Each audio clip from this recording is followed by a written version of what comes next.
Hello, good people. By now, you know the deal. If the camera angle is off, it's not by design. I'm blind, and it comes with the territory.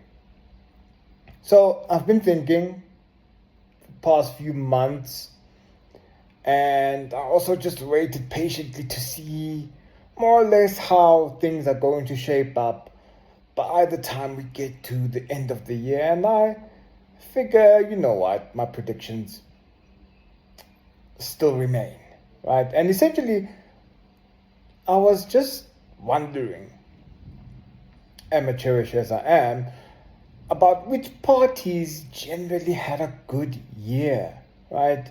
Like when we talk about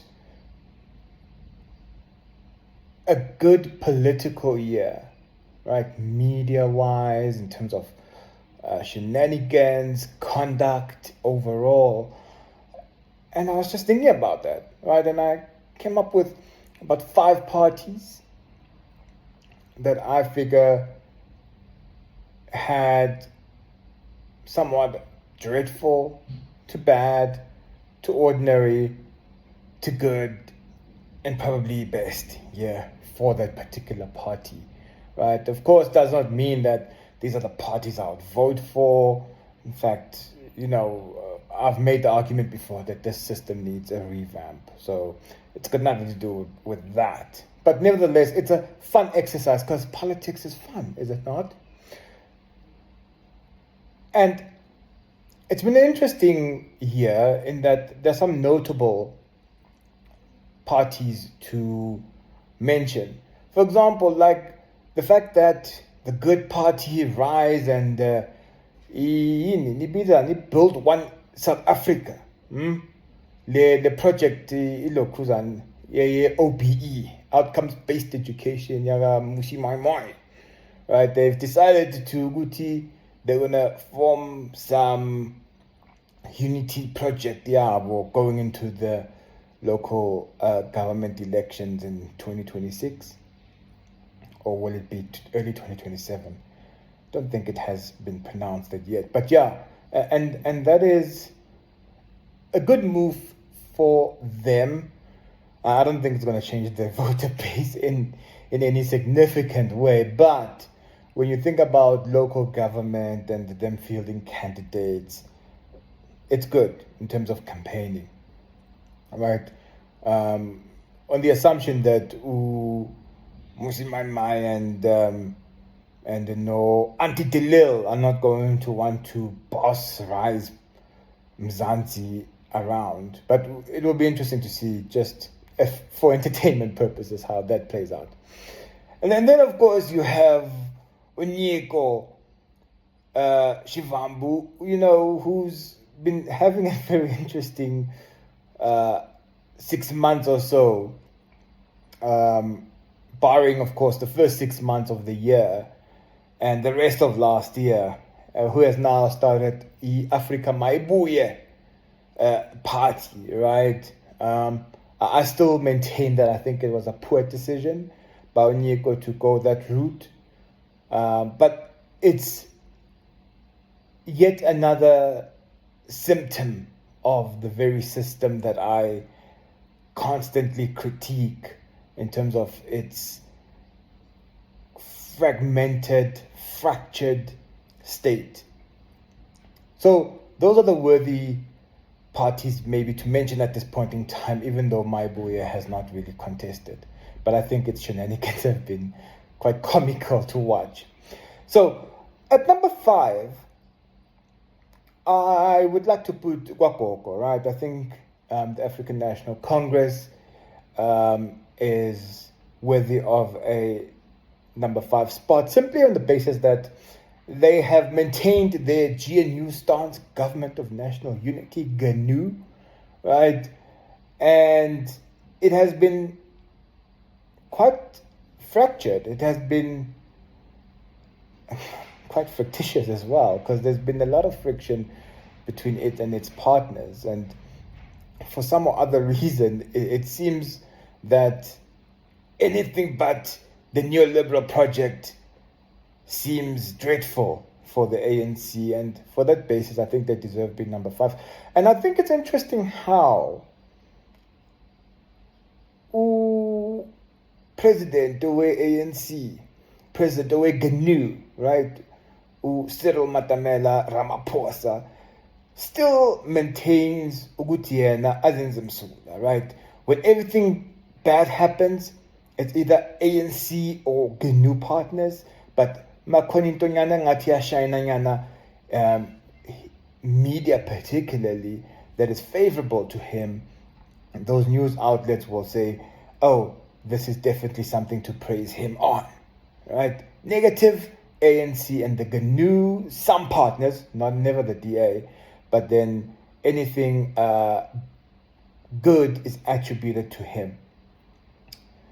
At number 4 is Umkhonto Sizwe, right? I think Moses, look, they came in like house on fire.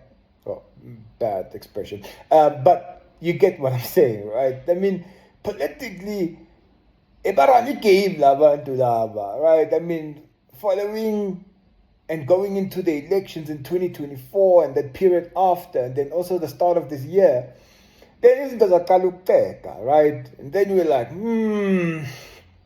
against our land, right? Too much infighting, it would appear, squabbles, particularly with the whole Nico Shivambu matter in terms of how that was dealt with, and the involvement Sarah Uskotani, right? Ndlamulo Ndlela, and of course no Duduzile Zambutla Zuma, right? I just think that just left a bad taste in people's mouths. I mean, it was just too messy, too ugly, too quickly when it comes to MK. And then there were some weird appointments. I mean, this whole SG Secretary General Putbongani, yeah, I mean, he's noted as an administrator, but he's not a firebrand, right? He definitely does not speak political lingo that resonates. And I feel that MK also, as a consequence, they have slowed down that momentum that they had, right? I think they were given a lot of political mileage, but they've managed to squander it, particularly with now allegations of the people who were taken to Russia to fight in the Russia-Ukraine conflict. It's not been handled properly, right? But then they appointed Babyengin, right, to kind of bring back a bit of political oomph, but it has not really resulted as such. I mean, I know that Babyengin, we politician of note, but to this day, I don't think that his weight within the MK has been felt, yeah, right? And then number 3, Wafar, right? And I would say, Wafar, the EFF, the number 3 by virtue of MK ceding that position to them, right? But also, the Economic Freedom Fighters has had no drama, major drama this year, right? They've been trying to consolidate power, but I think Ufaru, right, Malema is not resonating with the populace as they thought he may, or as he did yesteryear, right? And besides, he's just fumbling, right?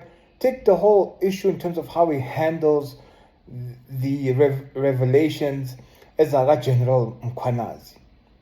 Right? He goes from, we invite you to our party, you must join our party. And then he makes some other extraordinary statements about it's a mess. And then he's not there to question key witnesses or key people in the ad hoc committee.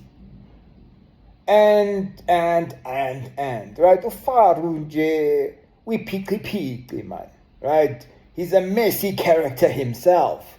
And he's doing the party no favors, right? He does not exude any confidence. If anything, he comes across as a bully. He comes across as two-timing to his political affiliates and associates. And yeah, it's just not looking cool on that front because of him.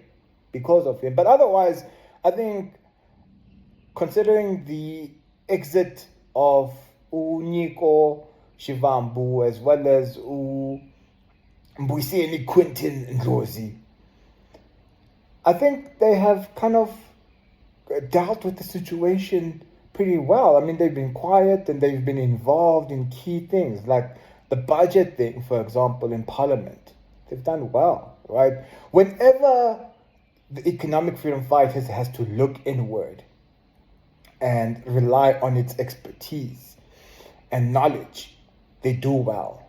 But the moment that they have to get into the arena, or they force themselves to get into the arena, and because of a fire, that's when they just get mired in scandal. It looks messy. But that's what happens when you throw mud. And then you have, at number 2, the DA, right? The Democratic Alliance, I believe, has benefited a lot more by being in the government of national unity, because it's a neoliberal project. It has foregrounded them, their politics, pathetic as they are, but I think it has given them a time to be like, this is what it means now to be in government, right? Yes, they've got their infighting, but I don't think it's going to be to the detriment of the party, in that that's not going to happen, right? They know how to vote, and they vote as a bloc when needs be, right? They'll handle that scandal. Johnny Matriculant Steenhuisen will lose his position as leader, and I think it'll be good for the DA because they can be proper in terms of their liberal/capitalism agenda, and it puts them in good position. It also helped them that they were being freely advertised by your Power FM, for example. Remember when Helen Zille was given prime time, hosted, and being sold as a mayor? Basically, banazisa nina abantu baseJozi ukuthi come 2026, 2027, Gokozela kuzoba uye orana iJozi, right?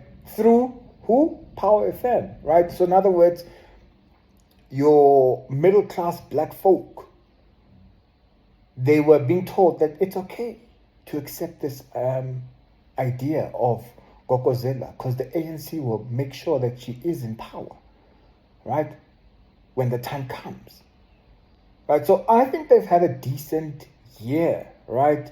I think the weakest point is Steenhuisen, in terms of how he's just flip-flopping and he is spineless when it comes to maintaining critical DA decisions. But at the heart of it, and generally speaking, the neoliberal agenda, it's onwards and upwards as far as they're concerned, because they've got a friend in Ramaphosa.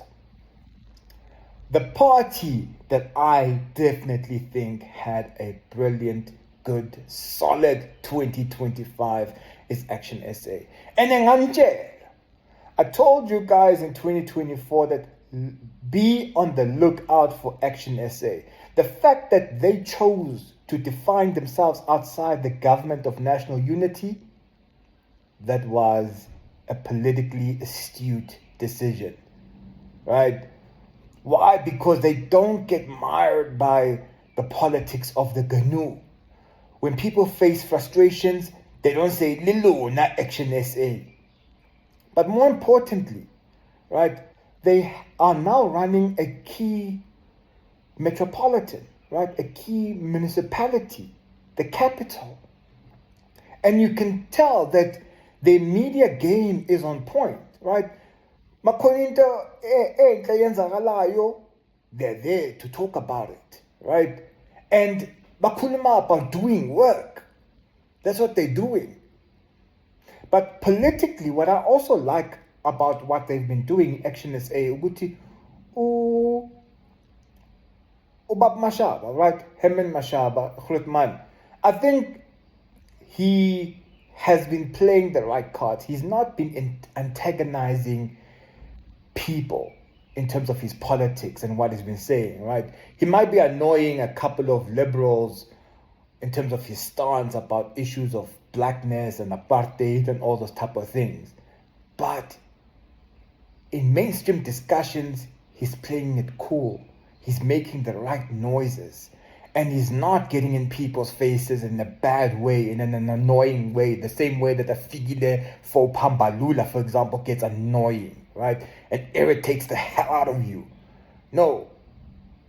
Yeah, now, you can tell that he's running a tight ship. Ababheki ukuthi ubani superstar noma wazi ukuthi uye ibhoza we-Action SA, but akafuni ukukhumbuza abantu all the time that, oh, remember who's the boss here. No, it's like, no, let our mayor shine, right? Let our party shine. Let's make strategic decisions to advance our campaign for the elections. And so don't be surprised then when Action SA does well, eJozi, for example, in City of Tshwane, for example, right? Because you are going to have abantu baselokishini, yabo laba bazibona ngathi vele abo-clever, right? Abo-kwang baselokishini. Bana bazoyivotela Action SA. And I think it would make sense. Why, right? At a basic, superficial level, Action SA is marketing itself pretty well and is playing politics well enough. As long as you don't antagonize people who are thinking about the structure of the economy, right? Because not everybody's going to intellectualize to a great extent, Uguti, oh, the economy is so bad. People just want certain things to work, right? Not everybody's thinking about, Uguti, I need land. Abanye abantu just mabaka ispani nje bahola 10 scot or 15 scot, they're fine with it. And for them, that's sufficient when it comes from Action SA. So those are the top 5 parties, I think, in terms of my thoughts for 2025. And I'm wondering, do you agree or do you disagree?